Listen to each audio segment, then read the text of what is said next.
ahli ibadah, baik hati, ahli sedekah, dianggap wali atau disebut wali, mati di dalam keadaan yang mengerikan, dalam keadaan su'ul khatimah, maka waspadalah.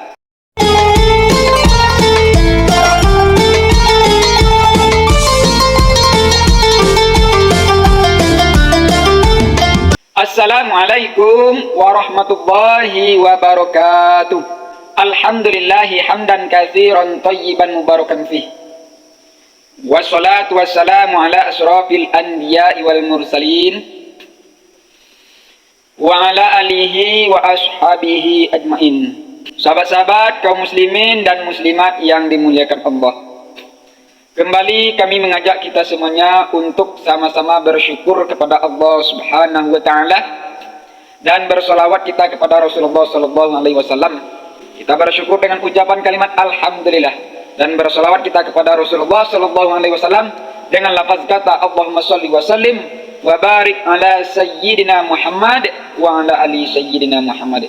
Mudah-mudahan dengan kita bersyukur kepada Allah, Allah anugerahi kita kenikmatan di dalam menjalani kehidupan ini, baik kehidupan dunianya maupun di kehidupan akhiratnya.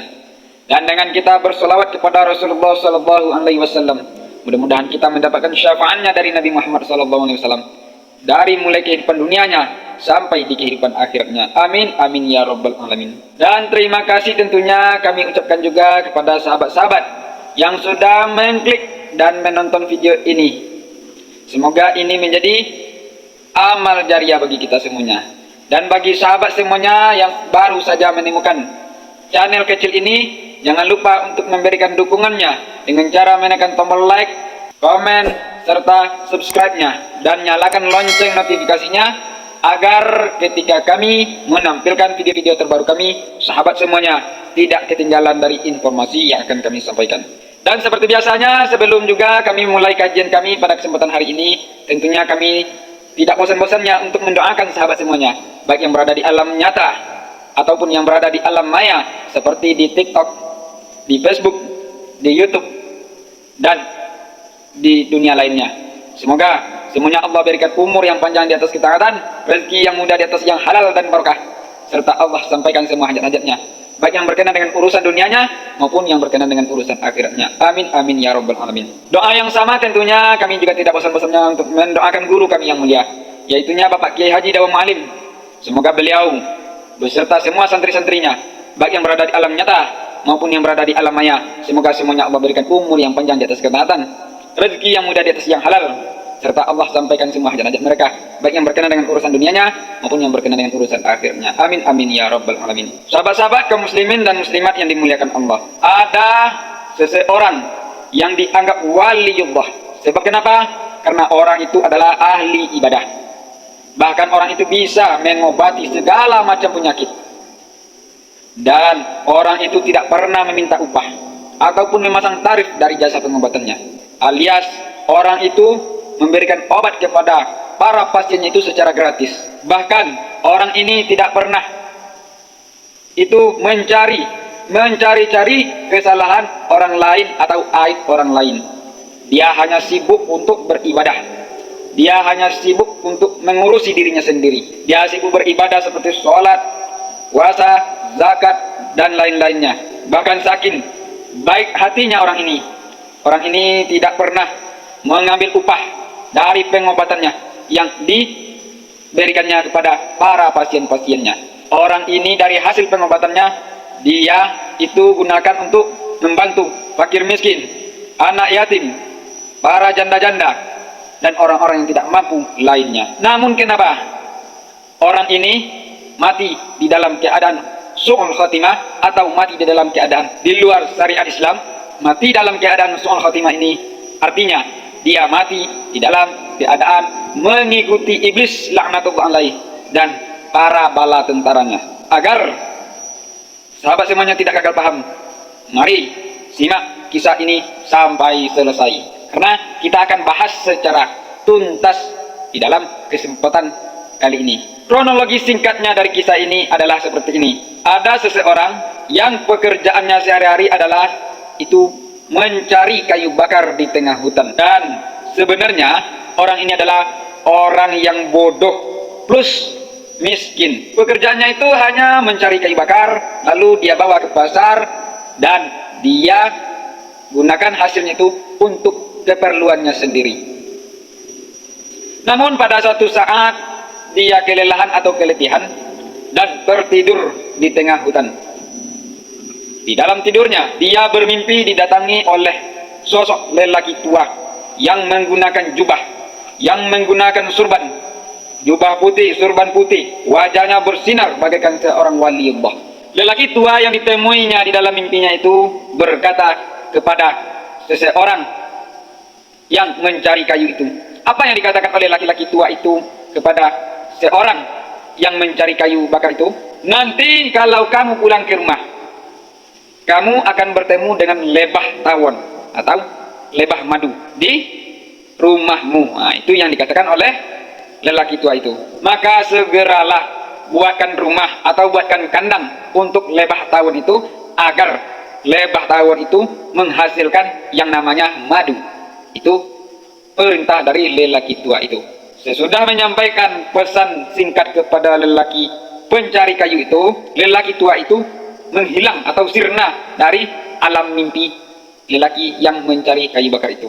Dan seketika itu juga lelaki pencari kayu bakar itu akhirnya terbangun. Seterusnya melanjutkan perjalanan pulang menuju rumahnya. Ternyata benar, pulang ke rumahnya ternyata ada beberapa ekor tawon di rumahnya. Maka dia segera membangunkan rumah atau sarang buat tawon tersebut. Tidak beberapa lama waktunya, tawon itu semakin banyak sampai akhirnya menghasilkan madu. Madunya yang dihasilkan dari tawon ini adalah madu yang sangat manis dan sangat luar biasa.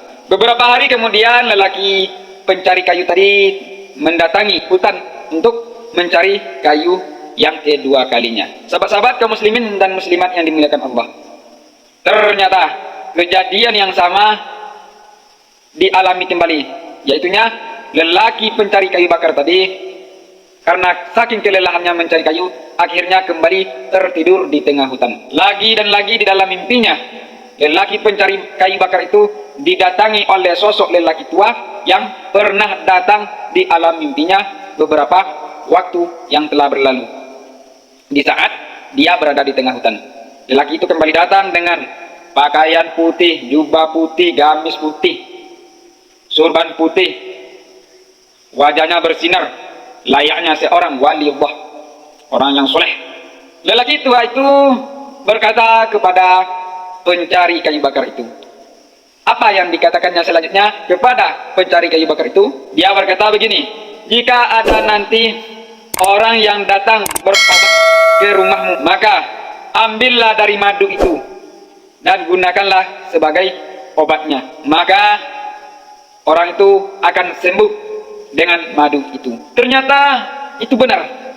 Di saat orang yang sakit datang ke rumahnya untuk meminta diobati, ketika diberikan madu oleh pencari kayu bakar tadi, akhirnya sembuh secara seketika. Pada akhirnya berita itu menyebar ke mana-mana dan hampir semua orang yang sakit yang datang ke rumahnya akhirnya sembuh dengan dikasih obat, yaitunya madu dari sarang lebah tadi. Beberapa hari kemudian lelaki pencari kayu bakar itu kembali datang ke hutan tadi untuk mencari kayu bakar.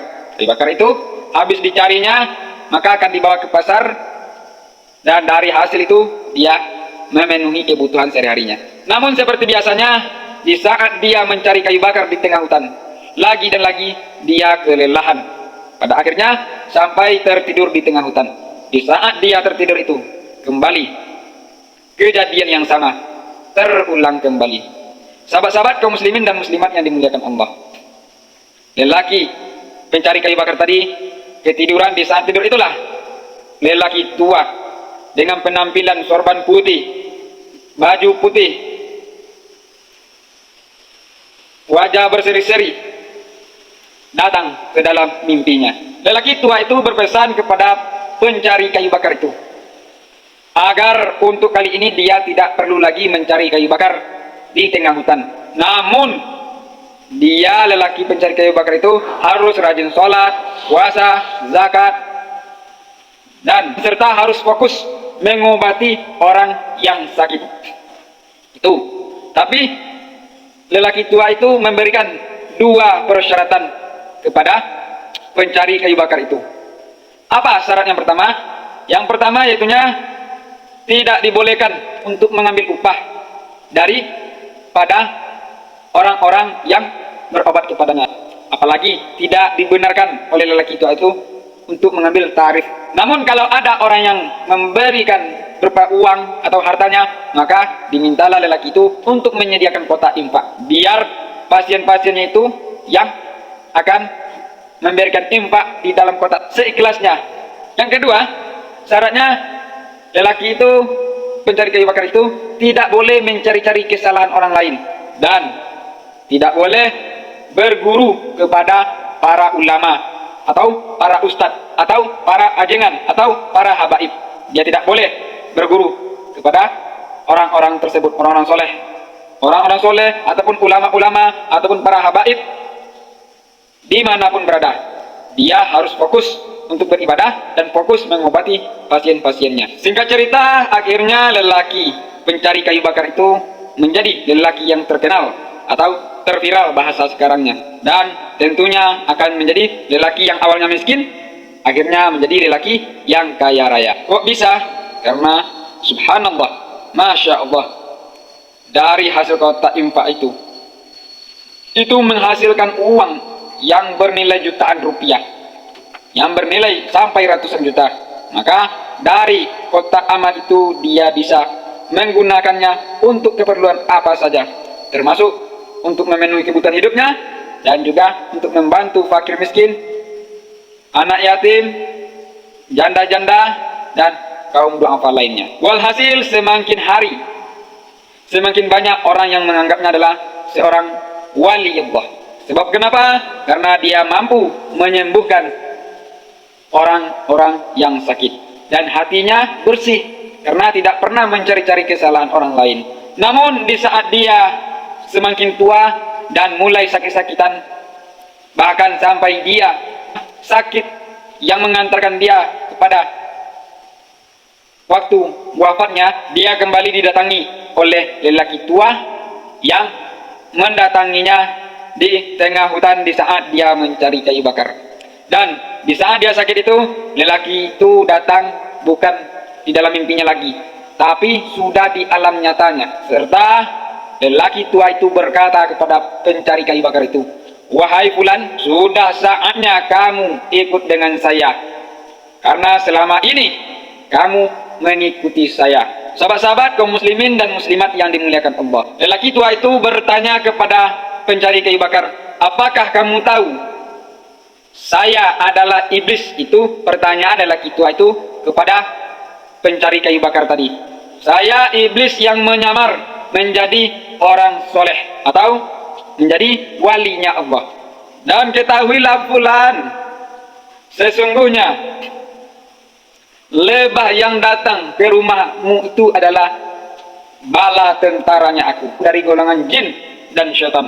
Kemudian aku memiliki bala tentara yang tugasnya itu mendatangkan penyakit, dan aku juga punya bala tentara yang bertugas mendatangi keluarga dari orang yang sakit agar berobat kepada engkau." Jujur saja, kata iblis tadi, yang membuat sakit itu adalah bala tentaranya aku, dan yang membuat sembuh itu adalah juga bala tentaranya aku. Maka hampir semua orang yang sakit datang ke rumah engkau itu sembuh seketika. Maka dari itu sudah saatnya engkau menjadi salah satu tentaranya aku dan menjadi penghuni neraka yang kekal. Wahai fulan, kesalahan terbesarmu adalah kamu tidak mau menuntut ilmu kepada ulama. Ilmu di sini adalah ilmu syariat Islam. Sebenarnya kamu adalah orang yang bodoh, tapi tidak mau berguru kepada ulama. supaya kamu tahu akan syariat Islam. Makanya aku dan bala tentaraku dengan mudah mengecohmu, dan kini saatnya kamu mati dan menjadi pengikutnya aku. Sahabat-sahabat kaum muslimin dan muslimat yang dimuliakan Allah, sumber cerita ini adalah daripada masyayikh dari sarang Rembang di zaman dahulunya.